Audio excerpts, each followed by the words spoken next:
There's a question that crosses all generations, cultures, and religions. A question that sparks our deepest curiosity, but also makes us uneasy. It's the question we quietly ask when we watch the news, see terrible acts of cruelty, or come face to face with pure evil. What happens to those souls after they die? Think about it. Have you ever wondered where people who caused so much pain go? The ones who took innocent lives, broke up families, or spread suffering around the world. Do they just disappear, or is there something more happening on a level we can't see? This isn't a new question. People have asked it for centuries. From ancient times until now, philosophers, religious leaders, mystics, and scientists have all tried to figure it out. But few have gone as deep as Edgar Cayce. Inside each of us, there's a natural sense of justice. When we see someone being treated unfairly, it hurts us. When we see cruelty, our soul wants balance. It's like we're wired to believe there's a bigger order to the universe. But what happens when justice doesn't happen here in this life? When those who do harm seem to get away without punishment? That's when our minds get restless and we start searching for answers beyond what we can see. This search isn't just curiosity. It's a deep need in all of us. We want to believe there's a reason and purpose behind everything that happens. Without that, life can feel random, unfair, and empty. Edgar Cayce wasn't afraid to talk about what many thought was off limits. Known as the sleeping prophet, Cayce wasn't just a visionary. He was a compassionate man who knew the truth, even if it was hard to hear, needed to be shared. His insights about troubled souls weren't about judging them. They came from a deep understanding of human nature, the complexity of life, and the endless mercy that guides the universe. What you're about to learn might change how you see life, death, good and evil, and the soul's journey forever. It might bring peace to questions that have haunted you. It might shed light on the darker parts of existence. We're about to explore a topic few dare to think about. Imagine for a moment that you could close your eyes and know the story of any person, alive or dead, from any time in history, and understand any mystery of the universe. Sounds like science fiction, right? But for Edgar Cayce, this was everyday life. Born in 1877 on a small farm in Kentucky, Edgar Cayce was an ordinary guy who discovered he had an extraordinary gift. For over 40 years, he would enter deep trance states and give psychic readings that changed thousands of lives worldwide. His story started in an unexpected way. As a child, he had an accident that left him half-conscious. In that fragile moment, something inside him woke up. He began showing abilities that didn't make sense at first. When he was 21, he mysteriously lost his voice. Doctors couldn't help. Then, a local hypnotist suggested he try self-hypnosis. The result? While in a trance, Cayce not only got his voice back, but also diagnosed his own illness and recommended treatment. That was just the start. It soon became clear that while unconscious, Cayce could learn about anyone, anywhere, just from their name and address. He could give accurate medical advice, reveal past events, and even explain what happens to souls after death. Cayce's process was simple. He'd lie down on a couch, loosen his clothes, cross his hands on his chest, and slip into a deep trance. His wife Gertrude ran the sessions while his assistant wrote down everything he said. During these trances, which lasted 30 minutes to an hour, Cayce spoke with a different voice, calm, deep, and confident. He answered questions about health, relationships, life's purpose, and especially about what happens after death. What amazed people was how accurate his information was. Doctors confirmed his medical readings, people healed by following his advice, and his spiritual insights gave a deep understanding of human life. It was during his famous past life readings that Cayce shared what happens to souls after death. These readings showed not only who a person had been before, but also how their past choices affected their current life. The most striking stories were about people who had done terrible things in past lives. Cayce explained how these souls faced consequences in the spiritual world, and came back to Earth to make things right by learning and growing. Cayce said that during his trances, he accessed what he called the Akashic Records, a cosmic library holding every soul's experiences throughout history. It was like having the universe's full archive at his fingertips, including what happens to souls after death. Through this, he could see what happened to those who committed serious wrongs, their journey through different spiritual realms, their inner struggles, and how they eventually found their way back to the light. Cayce never claimed to be a guru or a prophet. He always said the information came through him, not from him. He saw himself as just a channel, a way for universal wisdom to flow and help people understand their spiritual nature better. For Cayce, death isn't the end, but more like changing clothes or moving into a new home. The soul just moves from one level of existence to another, and these levels are organized based on how spiritually developed each soul is.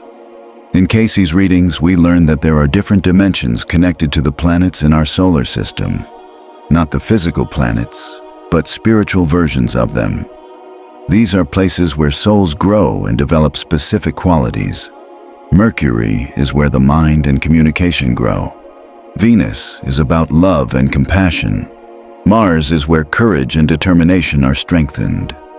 Each spiritual level offers unique lessons that help the soul evolve. There's also a kind of order here. More advanced souls naturally move toward the higher levels, where there's more light and love. Souls that have strayed from the path of light are drawn to the lower levels. Imagine a place where the light is dim, confusion takes over, and negative feelings grow stronger. It's not the hell from stories with fire and brimstone. It's something more subtle and complex. This is where souls who committed terrible acts begin their journey after death. Cayce described these places as areas where souls are stuck in lower spiritual states. It's like they're caught in heavy energy that keeps them from rising to the brighter levels. In these places, what you experience depends on your main thoughts and feelings. If someone lived with anger, they'll find themselves in environments filled with that anger. If they lived in fear, they'll face their fears all around them. One key rule Cayce always stressed is, like attracts like. Souls with similar energy naturally group together. So, those who caused a lot of pain usually end up surrounded by others with similar energy. This isn't a punishment from an outside judge, it's just a natural result of the choices they made in life. Like water finding its level, souls settle where their spiritual vibration matches. Cayce also said there are advanced beings acting as guides and helpers in all levels of existence. Even in the darkest places, there are beings of light trying to help lost souls find their way. These guides don't force anyone to change. They simply offer chances for growth, creating situations where the soul can choose to grow and awaken to a deeper understanding of itself. The spiritual levels aren't fixed, they're always moving. Souls can stay in one place for different amounts of time, some a few years, others centuries, depending on how ready they are to grow. Souls move to higher levels when they truly change inside. When a soul that caused great harm starts to develop real compassion, its energy naturally rises, letting it reach higher places. The lower levels aren't permanent prisons. They're more like schools for souls that need certain lessons to grow. This idea shows us that universal justice is much more complex than simple punishment. It's based on natural consequences that help souls grow spiritually. Now that we know where these souls go, let's look at what happens when the soul leaves the body and faces the reality of its choices. Death is something everyone fears. But for those who caused a lot of suffering, this moment is especially heavy. According to Edgar Cayce, the process of moving from physical life to the spiritual world is different for everyone. It depends a lot on the soul's thoughts, actions, and feelings at the time of death. For most people, Cayce described death as a gentle process. It's like slowly falling asleep and waking up somewhere new. But for those who did terrible things, it's very different. Their souls often have a rough, chaotic exit. It's like they're pulled by powerful forces. The strong emotions they lived with, anger, hatred, revenge, create a kind of energy storm that makes the transition confusing and scary.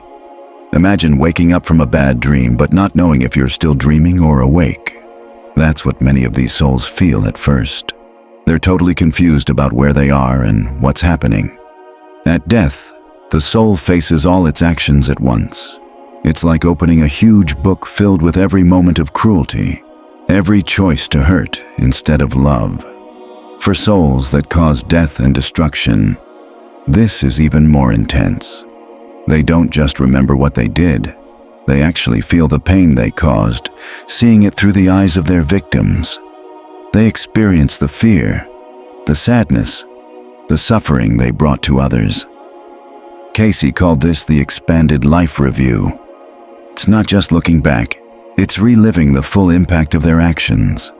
They see how their cruelty affected not just their victims, but whole families, communities, and the spread of fear. It's like watching ripples in a pond, but these ripples are made of human pain. During this review, something important happens. For the first time, many of these souls truly see how their choices affected others. The excuses they made for themselves fall away, and they finally see themselves as they really were. Most of the time, these souls react with complete denial. They just can't accept what they see. It's like their minds refuse to process the full weight of the suffering they caused. Some fall into deep despair, feeling overwhelmed by the damage they did and hopeless about how they could ever make it right. This kind of despair goes beyond anything we usually experience. It's the feeling of a soul believing it's lost forever. Others respond with intense anger, not only at themselves, but at the universe itself, feeling like they were set up to fail from the beginning.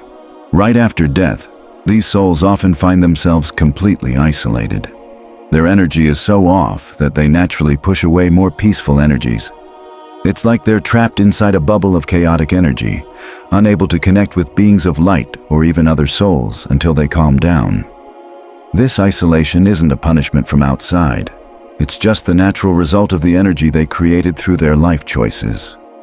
Even in these dark moments, Cayce said no soul is ever truly abandoned.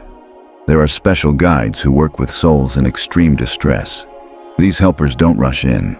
They wait patiently on the edges of the soul's experience, ready to help as soon as the soul is even a little open to it. Death for these souls is just the beginning of a long, difficult journey.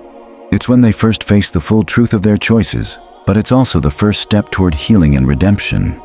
Imagine waking up in a place you don't recognize, with no memory of how you got there, surrounded by a thick fog that never lifts. This is what many souls who caused great suffering experience. They get stuck in a kind of spiritual limbo, unable to move forward, but also unable to go back. Cayce said it's common for these souls to refuse to accept that they've died. This is especially true for those who lived violent, controlling lives. The idea of completely losing control, which is what death really means, is so scary that they simply deny what's happening. These souls are caught between the physical world and the spiritual world. They can feel the energy of Earth and sometimes even try to influence what happens here, but they can no longer interact with the physical world like they used to. It's like standing outside a house, looking in through the windows, watching life go on inside but not being able to get in. The frustration and confusion are huge. For these souls, accepting death means accepting that their time of total control over others is over. During life, many of them define themselves by their power to control, intimidate, and dominate. Death takes all that away. Denial becomes a way to protect themselves psychologically.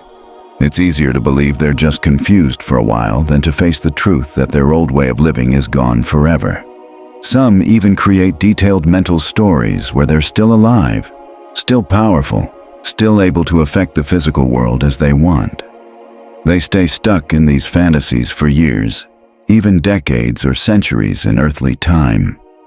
Cayce found that these souls often stay connected to the places where they did their worst deeds. It's not nostalgia. They're pulled back by a strong energy tied to those places. The trauma there acts like a magnet, drawing them back again and again. They might spend decades mentally revisiting those places, reliving what they did, caught in cycles that only deepen their confusion and denial. When beings of light come close to offer help, these souls often react with hostility. They see help as a threat to their fragile control. It's like trying to save someone drowning, who's so scared they lash out at anyone trying to rescue them. Their fear and confusion are so strong that even help feels dangerous. Have you ever walked into a place and felt a heavy, weird energy, even though nothing obvious was wrong? Cayce explained that trapped souls can affect the energy in physical places. Their turbulent feelings, anger, confusion, despair, create energy fields that sensitive people can sense. It's not possession like in horror movies, but more like energy leaking between worlds. Places where troubled souls hang around often get a reputation for being haunted or having heavy energy. This can affect people living there in subtle ways, making them feel irritable, oppressed, having nightmares, or just uncomfortable. The longer these souls stay stuck, the harder it is for them to move on. Their confusion feeds itself, building thicker layers of denial and illusion. It's like being lost in a forest and, instead of stopping to figure out the way, walking in circles, getting more lost and desperate.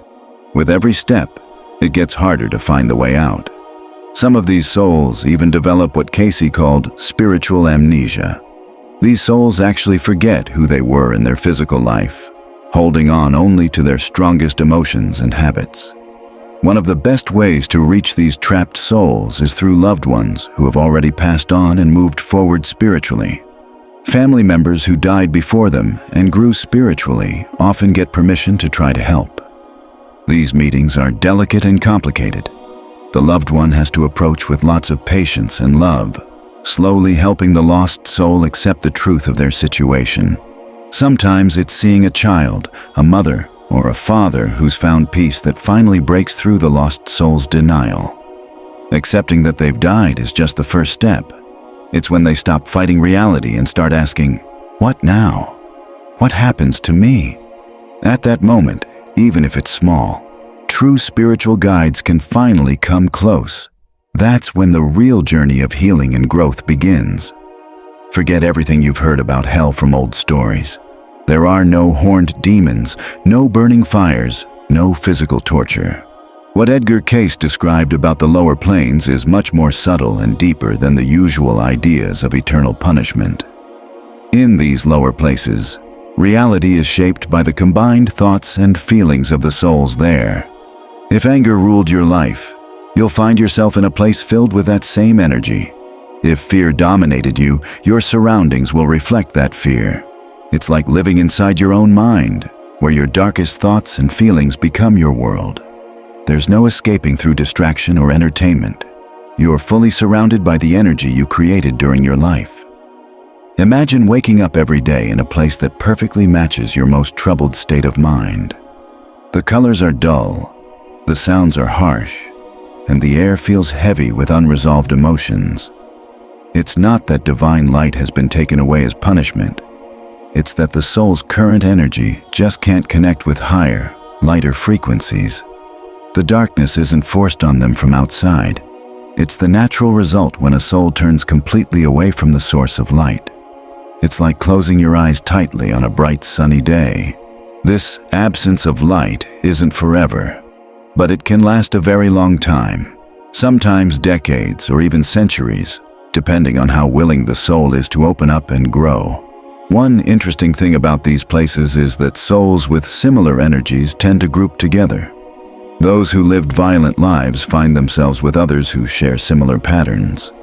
But instead of peace, this often creates even more conflict. Their negative energies clash and make the situation worse. It's like putting a bunch of angry people in a small room. They don't calm down, they feed off each other's anger. The result is a community where fighting never stops and peace never comes. Time works differently in these places too. Moments of pain can feel endless, while brief moments of clarity pass quickly. This confusion makes the soul's experience even harder. Some souls get stuck reliving the same painful events again and again, like being caught in a never-ending nightmare. This time loop is meant to force the soul to really face and deal with what they avoided in life. There's no running away or denial here. You're surrounded by the energy of your past. Cayce said these planes have more spiritual weight. Moving around takes more effort, and souls feel heaviness, pressure, or even mental fog. Though this is very hard, it serves a purpose. You can't stay in these places without eventually having to face the root causes of why you ended up there. The discomfort becomes so strong, it pushes the soul to look for a way out. Kind of like a toothache that gets so bad you finally see a dentist. This healing process takes time and isn't easy. The soul has to slowly let go of all the excuses and defenses it used to avoid taking responsibility for its actions. What makes these places very different from the traditional idea of hell is that they aren't punishments given from outside. They're natural results of the choices the soul made. More importantly, they are temporary and meant to teach lessons. There is no eternal damnation because no mistake deserves forever punishment. Only lost souls needing certain experiences to find their way back to love. This idea changes how we think about justice and punishment. Instead of seeing the universe as a place of revenge, we see it as a perfect school where every experience, no matter how hard, helps the soul grow. If you've ever gone through deep pain in your life, losing someone you love, being betrayed, or facing failure, you know something important about being human. It's often through pain that we discover who we really are. For souls who caused great harm in life, this same truth applies, but on a much bigger and deeper level. Cayce explained that there's a kind of spiritual transformation happening in these lower planes. Just like gold has to go through fire to get pure, souls have to go through tough experiences to break free from the negative patterns that keep them stuck in low energy. Every moment of real suffering chips away at the defenses the soul built to protect itself, and every painful experience breaks down the excuses it made for its harmful actions. The biggest change happens when the soul finally feels true empathy. For many who caused a lot of suffering, empathy was completely shut down during their life. It was seen as a weakness or something that got in the way of power. But in these spiritual places, that ability to feel for others slowly wakes up.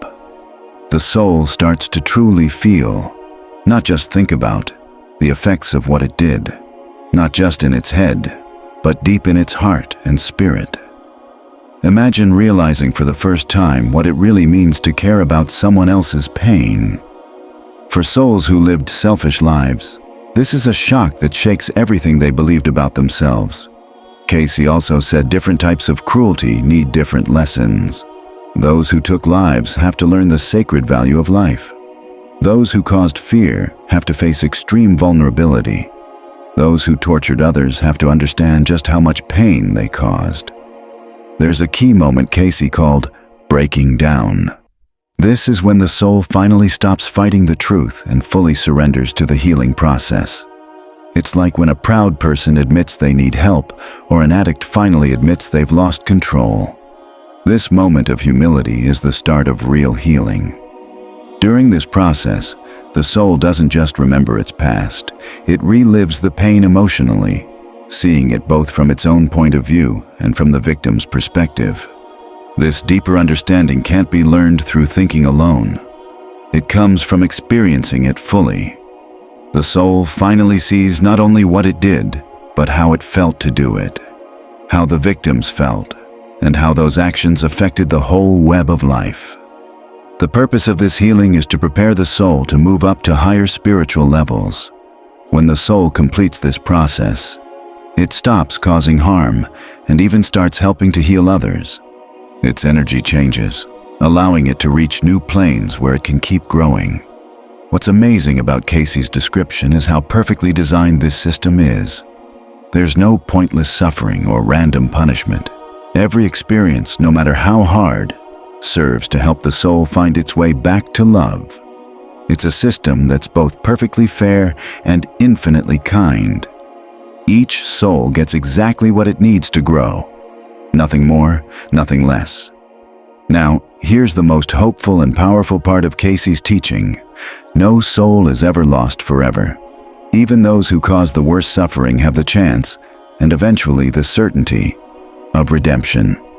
This is the biggest and most uplifting message from Cayce. The universe is built on the idea that all souls will eventually return to their divine source. This redemption doesn't come from someone else forgiving you, but from a real change inside the soul itself. When souls finish this healing, they face new choices about future lives.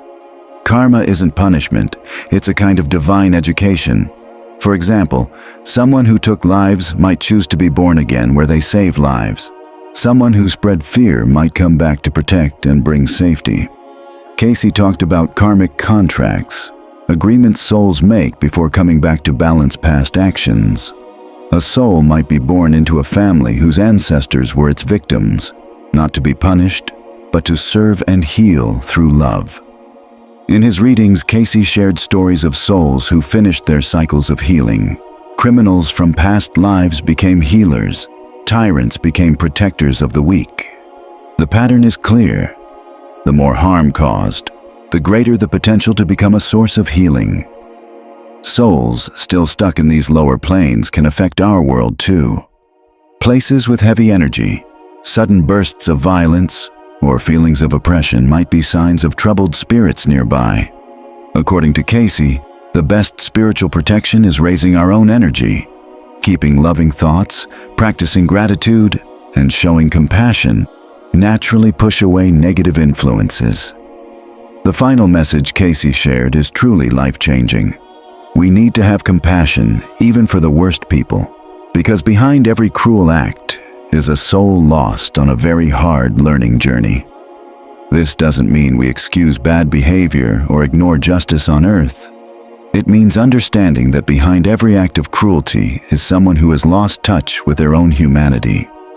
Seeing this as spiritual loss instead of pure evil changes how we think about justice, forgiveness, and healing. Learning about the fate of lost souls isn't just a mental exercise. It's a call to look at our own shadows, our own potential for cruelty or coldness. We all carry both light and darkness inside us. The difference between us and those who are truly lost might be smaller than we think. Hard times, deep trauma, or small choices can push anyone down dark paths. This understanding invites us to be humble, kind, and committed to choosing love over fear, connection over isolation, healing over revenge. In the end, Cayce's teachings about troubled souls give us the most hopeful message. No darkness is too deep for the light to reach. No soul is so lost it can't find its way back home. No act is so terrible that redemption is impossible. This is the truth that changes everything. Love always wins, light always shines, and every soul eventually comes home.